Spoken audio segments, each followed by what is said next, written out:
Hello students, good morning. मैं Rakesh Kumar, biology lecturer, स्वागत करता हूं आपका आपकी बायोलॉजी ऑनलाइन क्लासेस में। तो स्टूडेंट्स, अपन पढ़ रहे थे क्लास 12 और सब्जेक्ट था अपने एग्रीकल्चर बायोलॉजी। लेसन चल रहा था अपने थर्ड, जिसमें अपन ने प्रमुख जो कीट है 6 प्रकार के कीटों की अपन ने चर्चा कर ली थी और इससे चैप्टर के 8 पार्ट में आपको उपलब्ध करवा चुका हूँ। इससे आगे जो आज अपना 9 नंबर का पार्ट है उसके ऊपर अपन चर्चा करेंगे। और आज अपन जो मुख्य चर्चा करने वाले हैं वह रहेगा अपने दीमक कीट यानी कि जो टर्माइट है उसके ऊपर अपन चर्चा करेंगे। तो देखिए, वीडियो को शुरू करते हैं। अपन पढ़ रहे हैं 12th एग्रीकल्चर बायोलॉजी, जो 12th क्लास की एग्रीकल्चर बायोलॉजी है उसके बारे में पढ़ेंगे। लेसन चल रहा था अपने थर्ड, यानी कि फसल व भंडारण कीट। फसल व भंडारण के जो प्रमुख कीट होते हैं उनके बारे में अपन पढ़ रहे थे। इसके 8 पार्ट में आपको उपलब्ध करवा चुका हूँ। आज पार्ट नंबर जो 9 है उसके ऊपर अपन चर्चा करेंगे। और पार्ट नंबर 9 में जो इस पार्ट का 7 नंबर का जो कीट दे रखा है दीमक, जिसे अपन टर्माइट कहते हैं, उसके बारे में अपन चर्चा करने वाले हैं। दीमक या टर्माइट। तो देखिए, अपन ने अभी तक जो कीट पढ़े थे वह सारे अपन कह सकते हैं कि नुकसान पहुंचाने वाले कीट थे। लेकिन दीमक या टर्माइट जो कीट है वह ऐसा कीट है कि इसका अगर नुकसान देखें तो अन्य कीटों को यह क्या करता है, पहले करता है। क्योंकि दीमक जो होता है वह अपन देखते हैं कि सभी उष्णकटिबंधीय या उप उष्णकटिबंधीय या अपन कह सकते हैं कि सभी विश्व की सभी जगहों पर यह पाए जाने वाला कीट होता है और इसका नुकसान भी बहुत ज़्यादा देखने को मिलता है। अगर सबसे पहले अपन क्या देखते हैं, कोई भी कीट होता है तो उसका वैज्ञानिक नाम की बातें करते हैं। 3 बातें मैं आपको बताता हूँ। कोई भी कीट अगर अपने को पढ़ना है तो एक तो उसका सबसे पहले जो वैज्ञानिक नाम होता है वह पता होना चाहिए, एक उस कीट का जो गण होता है वह पता होना चाहिए, और थर्ड जो बात है वह क्या होता है, उसका कुल। इन तीनों की जानकारी होना अनिवार्य होता है। तो वैज्ञानिक नाम जो होता है उसका ओडेंटोटर्मिस ओबेसस, ओडेंटोटर्मिस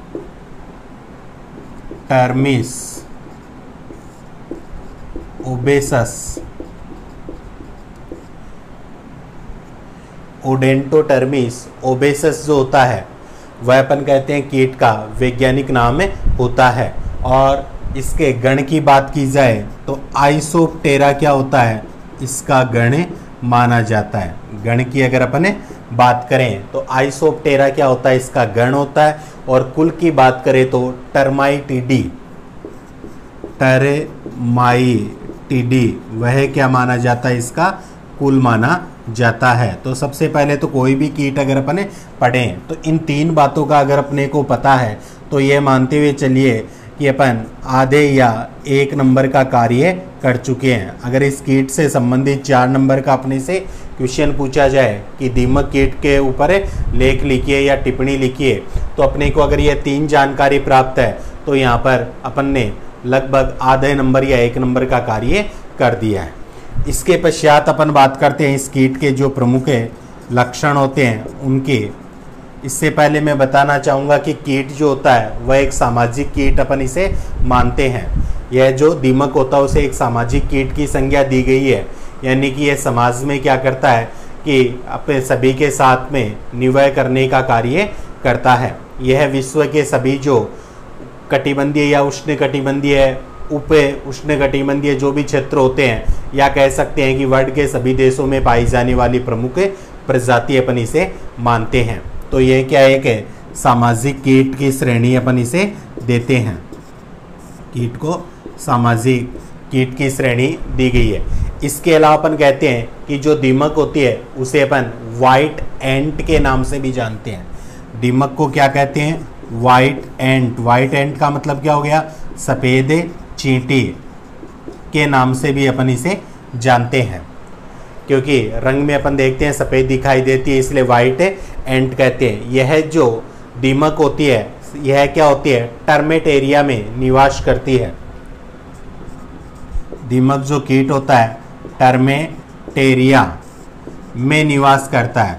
अब दिमाग में क्वेश्चन आता है कि सर टर्मेट एरिया क्या होता है, तो टर्मेट एरिया क्या होता है, मिट्टी से बनी हुई वह एक संरचना होती है जिसके अंदर दीमक या उसकी जो प्रजातियां होती है, सभी प्रकार की प्रजातियां वह उसमें क्या करती है, निवास करती है।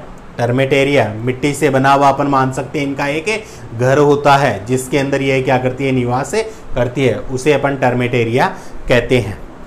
टर्मेट एरिया में अपन कहते हैं कि श्रमिक द्वारा निर्मित होता है।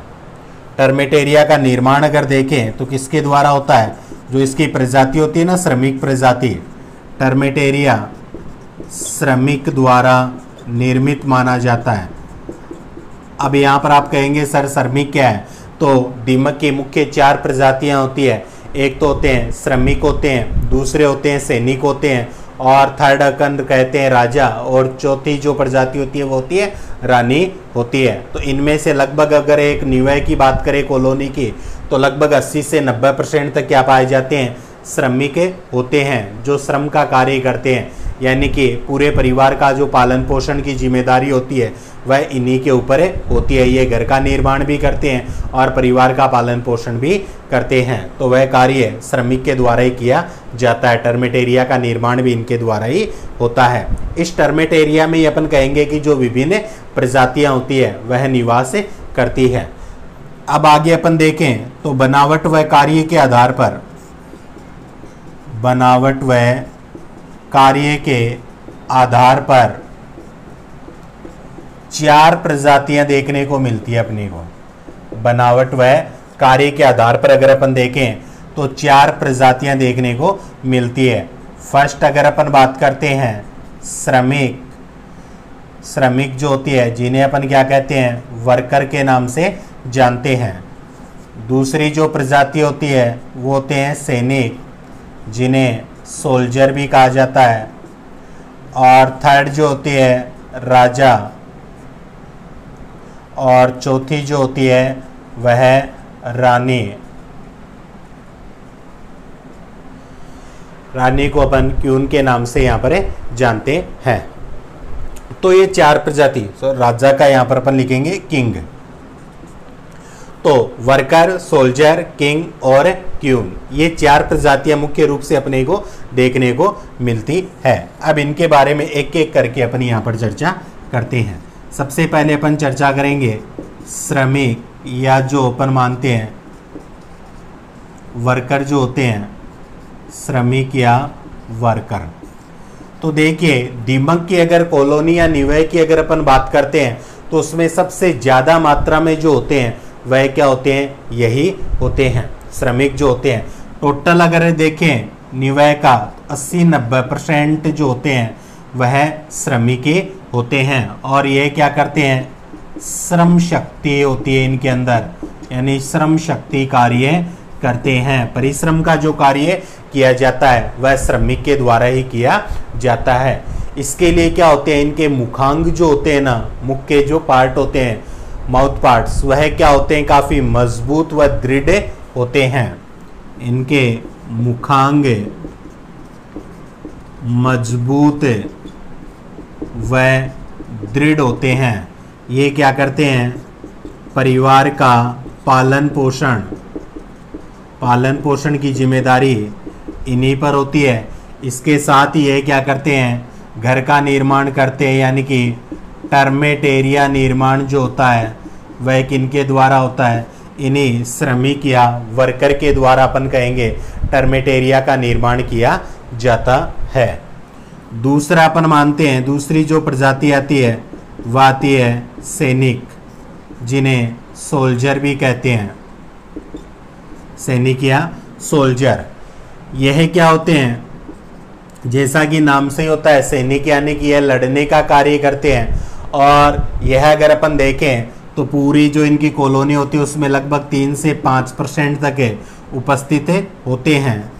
इनके जो मुखांग होते हैं ना वह अन्य प्रजातियों से अलग, यानी कि मुखांग असाधारण होते हैं, असाधारण होते हैं, जिससे ये क्या करते हैं, शत्रु से परिवार सदस्यों की रक्षा करते हैं, सदस्यों की रक्षा करते हैं। तो यह कार्य माना जाता है किसका, सैनिक का माना जाता है। अब यहाँ पर राजा व रानी, इनके बारे में अपन चर्चा करते हैं, साथ में ही चर्चा कर लेते हैं, किंग और क्वीन। तो देखिए राजा व रानी की अगर अपन चर्चा करें तो यह क्या होते हैं कि उस कॉलोनी या निवाय या ग्रुप के क्या होते हैं, शाही सदस्य होते हैं। शाही सदस्य यानी कि अपन कह सकते हैं कि सबसे उच्च स्थान इनको मिलता है, शाही सदस्य होते हैं। इसमें जो राजा होता है उसका कार्य केवल निषेचन का होता है, राजा केवल निषेचन का कार्य करता है, यानी कि बाधा को निषेचित करने का कार्य करता है। रानी जो होती है वह अपन मानते हैं कि संस्थापक मानी जाती है उस कॉलोनी या निवाह की। उस कॉलोनी या निवाह की संस्थापक की बात करें तो वह कौन होती है, रानी होती है।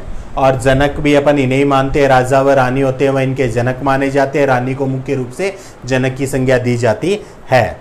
इसमें रानी जो होती है वह कॉलोनी में सबसे बड़े आकार की होती है, रानी सबसे बड़े आकार की, सबसे बड़े आकार की होती है।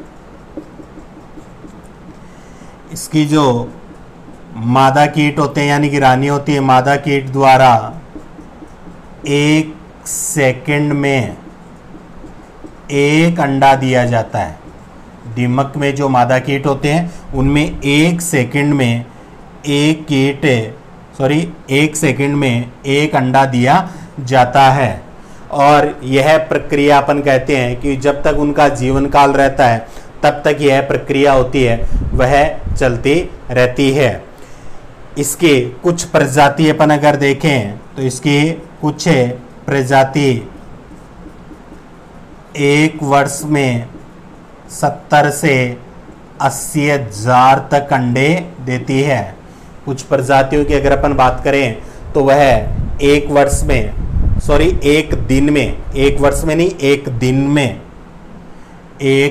दिन में 70 से 80 हजार तक अंडे देती है। इसी आधार पर इन्हें क्या कहा जाता है, अंडे देने वाली मशीन की संज्ञा भी दी गई है। अंडे देने वाली मशीन भी अपन इसे कहते हैं, क्योंकि एक ही दिन में 70 से 80 हजार तक अंडे इनके द्वारा दिए जाते हैं, इसलिए अंडे देने वाली मशीन अपन इसे मानते हैं। इनके अगर जीवन काल की अगर बात करें तो 5 से 10 वर्ष का अपन मानते हैं इनका जीवन काल होता है। 5 से 10 वर्ष जीवन काल, और जब तक जीवन काल होता है तब तक ये अंडे देती रहती है। इसीलिए अपन मानते हैं कि बहुत ही जल्द इनकी संख्या में क्या होती है, बढ़ोतरी होती है। अपन नष्ट करते रहते हैं, नई का क्या होता है, निर्माण होता रहता है। अब वहां पर अपन देखेंगे कि जो इसका निवाय होता है या कॉलोनी होती है उसमें 3 प्रकार की प्रजातियां जो होती है वह अपने को देखने को मिलती है। एक तो होती है बड़े पंख वाली, एक होती है छोटे पंख वाली, और एक होती है पंख विहीन। तो यहाँ पर अपन देखेंगे कि निवह में 3 प्रजाति देखने को मिलेगी। एक तो कौन सी मिलती है, दीर्घपंखी। एक तो कौन सी मिलती है, दीर्घपंखी यानी बड़े पंखों वाली। एक मिलती है अपने को लघुपंखी, और थर्ड जो होती है वह होती है अपने पंख विहीन प्रजाति। तो यह 3 प्रकार की प्रजातियां एक कॉलोनी या निवह में अपने को देखने को मिलती है। तो ये बात अपने को ध्यान में रखनी है। तो यहाँ पर मैंने आपको दीमक के बारे में मुख्य बातें बता दी है। इसकी 4 जो प्रमुख प्रजातियां होती है जो इसकी शारीरिक बनावट व कार्य के आधार पर डिवाइड की गई है। श्रमिक, सैनिक, राजा और रानी, उनके कार्य आपको बता दिए गए हैं। निवय में 3 प्रजातियां दीर्घपंखी, लघुपंखी और पंखविहीन होती है। अब आगे अपन बात करते हैं क्षति व महत्व की।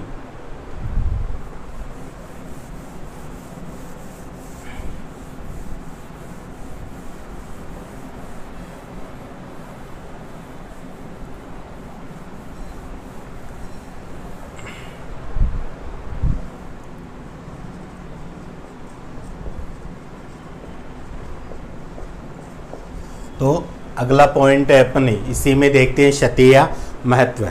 तो जो दीमक होता है उसे सर्वभक्षी कीट के नाम से भी अपन जानते हैं। सर्वभक्षी कीट इसलिए कहते हैं कि ये सभी जगह नुकसान पहुंचाने का कार्य करता है, और यह चाहे खेत वगैरह में देख लीजिए चाहे घर में देख लीजिए, सभी जगह ये क्या करता है, नुकसान करता है। इसकी जो प्रजाति अपन ने पढ़ी है उसमें अगर देखें तो मुख्य रूप से एक तो इसको शिशु जो प्रजाति होती है वह, और साथ में जो वयस्क प्रजाति होती है यह क्या करती है, क्षति पहुंचाने का कार्य करती है। अन्य प्रजातियां जो होती है, अवस्थाएं जो होती है वह क्षति नहीं पहुंचाती है।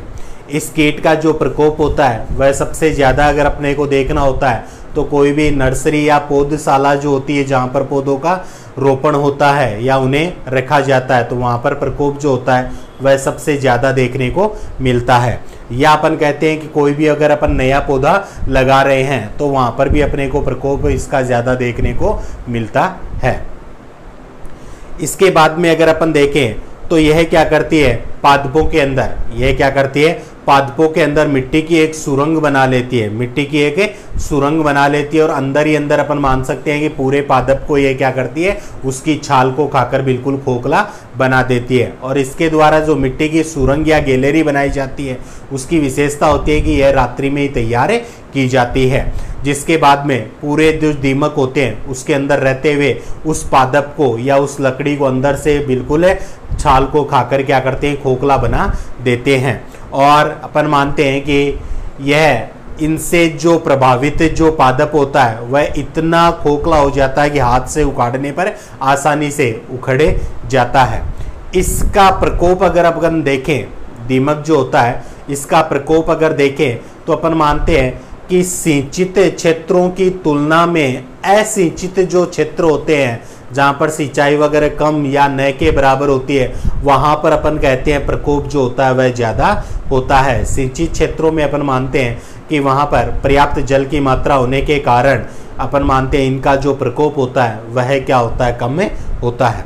ये पूरे वर्ष सक्रिय रहने वाले कीट होते हैं, लेकिन वर्षा ऋतु में ये क्या होते हैं, कम सक्रिय माने जाते हैं। तो इसकी क्षति या महत्व की अगर अपन बात करें तो ध्यान रखना कि यह खेत व घर दोनों जगह नुकसान पहुंचाते हैं, दोनों जगह नुकसान पहुंचाते हैं।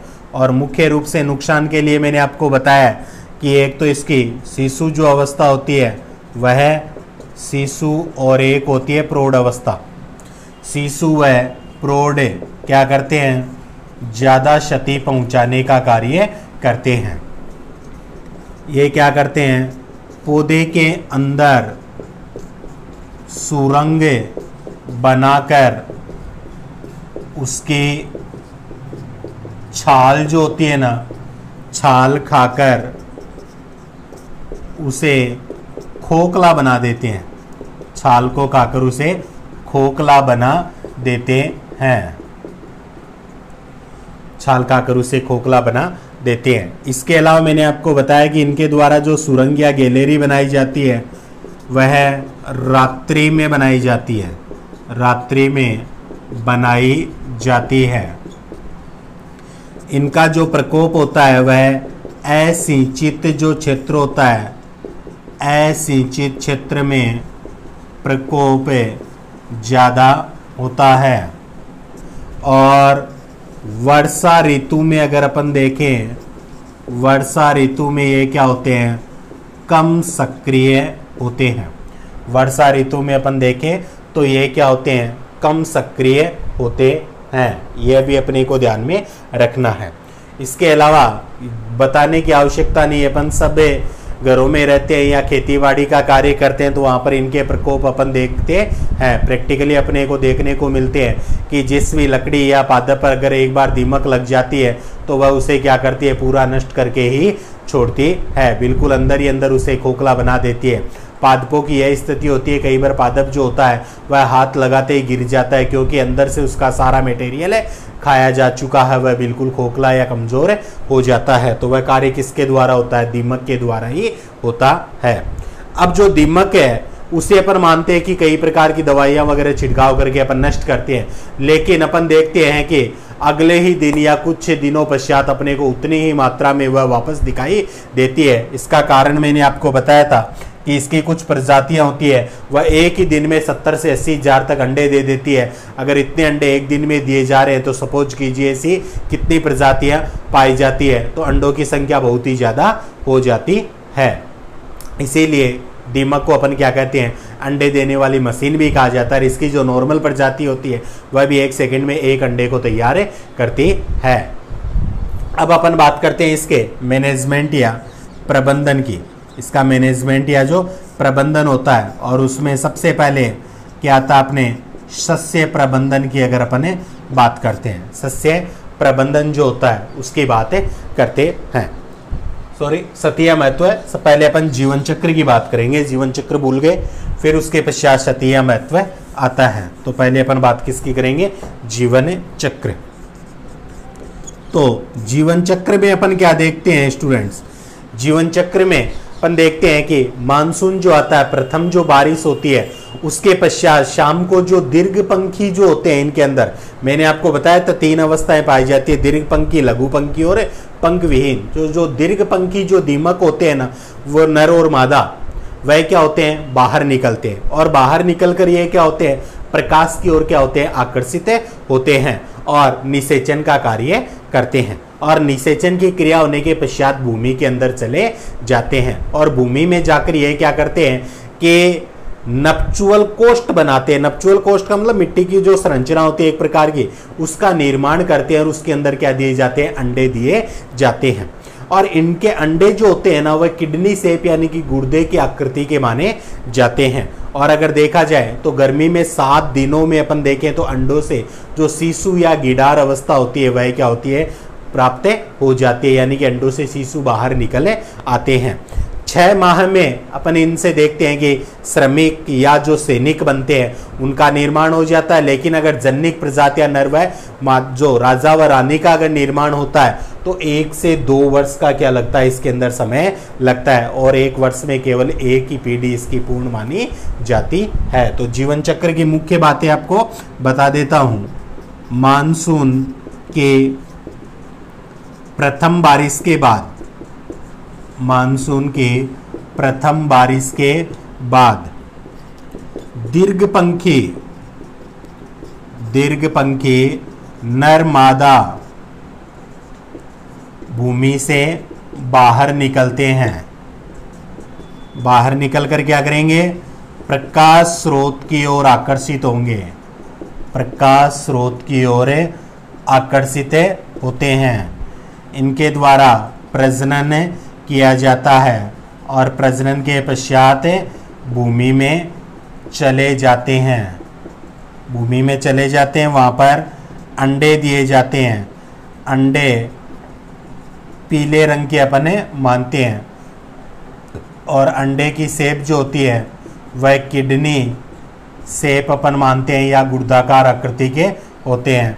अंडों से अपन माने तो 7 दिन में शिशु बाहर आ जाते हैं। 7 दिन में अगर अपन देखें तो जो शिशु होते हैं वह बाहर निकल आते हैं। 6 माह में सैनिक या श्रमिक का क्या हो जाता है, निर्माण हो जाता है। और जो जननिक प्रजाति या राजा रानी होती है, जननिक प्रजाति 1 से 2 वर्ष में क्या होती है, तैयार होती है। ये अपने को ध्यान में रखना है, और वर्ष में केवल एक ही पीढ़ी अपने को दिखाई देती है। तो ये इसके जीवन चक्र की मुख्य बातें हैं। अब अपन बात करते हैं इसका जो मैनेजमेंट है उसकी चर्चा करते हैं कि मैनेजमेंट में क्या देखने को मिलता है। मैनेजमेंट का मतलब होता है कि इसके द्वारा जो प्रकोप होता है उसको कैसे अपन कंट्रोल कर सकते हैं, कैसे उसको नष्ट किया जा सकता है, दीमक को कैसे उसे नियंत्रित किया जा सकता है, वह सारा अपन किस में पढ़ते हैं, प्रबंधन या मैनेजमेंट के अंदर पढ़ते हैं। और सबसे पहले जो अपन पढ़ेंगे वह क्या होगा, सस्य प्रबंधन होता है। तो सस्य प्रबंधन में देखिए सबसे पहली बात तो अपने को यही ध्यान में रखनी है कि जो इसका टर्मिट एरिया जो होता है वह टर्मिट एरिया क्या कर देना चाहिए, नष्ट कर देना चाहिए।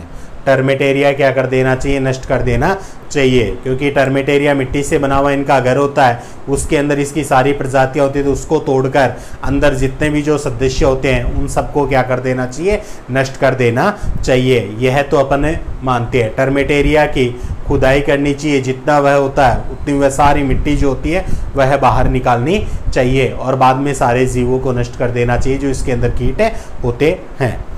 दूसरा अपन मानते हैं खेतों में अपन क्या देते हैं, खेत में हरी खाद, हरी खाद वह अपन कहते हैं गोबर खाद, यह जो दोनों होती है यह नहीं देनी चाहिए। खेत के अंदर हरी खाद व गोबर खाद जो होती है इनका उपयोग नहीं करना चाहिए, क्योंकि यह क्या करती है, दीमक को आकर्षित करते हैं, दीमक इनकी तरफ ज़्यादा आकर्षित होते हैं, इसलिए इनका उपयोग नहीं करना चाहिए। इसके अलावा जो खेत के अंदर पादप अवशेष होते हैं, लकड़ियाँ वगैरह होती हैं, उन्हें क्या कर देना चाहिए, नष्ट करना चाहिए, पादप अवशेष नष्ट कर देने चाहिए, जिससे भी वहाँ पर दीमक का प्रकोप नहीं होता है। तो ये थे मुख्य इसके शस्य प्रबंधन। दूसरा अपन बात करते हैं इसका जो रासायनिक प्रबंधन होता है, उसमें अपने को क्या करना है। रासायनिक प्रबंधन का मतलब होता है कि अपने को कुछ रसायन का प्रयोग करना है, जिसके आधार पर अपन इसे नियंत्रित कर सकते हैं। तो फसल पूर्व यानी कि फसल से पूर्व अपन मान सकते हैं 25 किलोग्राम प्रति हेक्टेयर की दर से पेराथियान या मेलाथियान, फसल पूर्व 25 किलोग्राम प्रति हेक्टेयर की दर से मेलाथियान जो क्या आता है, एक प्रकार का रसायन आता है, कीटनाशक अपन इसे मान सकते हैं। मेलाथियान कह सकते हैं या पेराथियान, मेलाथियान या पेराथियान जो होता है उसका क्या करना चाहिए, अपने को उपयोग करना चाहिए। मेलाथियान या पेराथियान इसका उपयोग करना चाहिए। इसके अलावा अगर दूसरे उपचार की अगर अपन बात करें तो गेहूं की अगर अपन बुआई कर रहे हैं ना, तो गेहूं की बुआई से 24 घंटे पहले क्या करना चाहिए, क्लोरपाइरीफोस 20 EC, क्लोरपाइरीफोस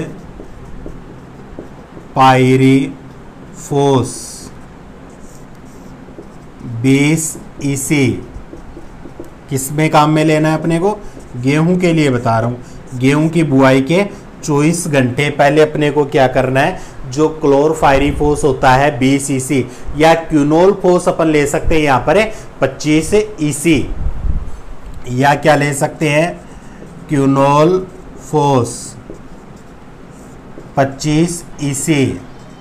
कितना लेना है ये, इनमें से एक 400 ml। 400 ml जो होता है वह प्रति 5 लीटर जल में घोलकर, 400 ml प्रति 5 लीटर जल में घोलकर अपने इनको क्या कर सकते हैं, उपचारित किया जा सकता है।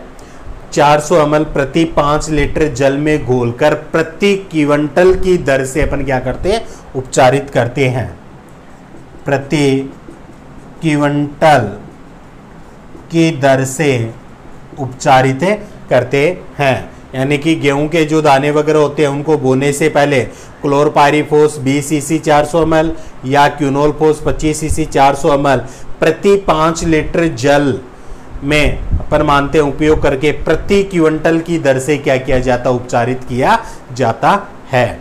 या अपन कह सकते हैं कि कोई भी जो पौधा होता है उसको रोपण से पहले उसके जो गड्ढे होते हैं उसमें मिथाइल पेराथियान 2%,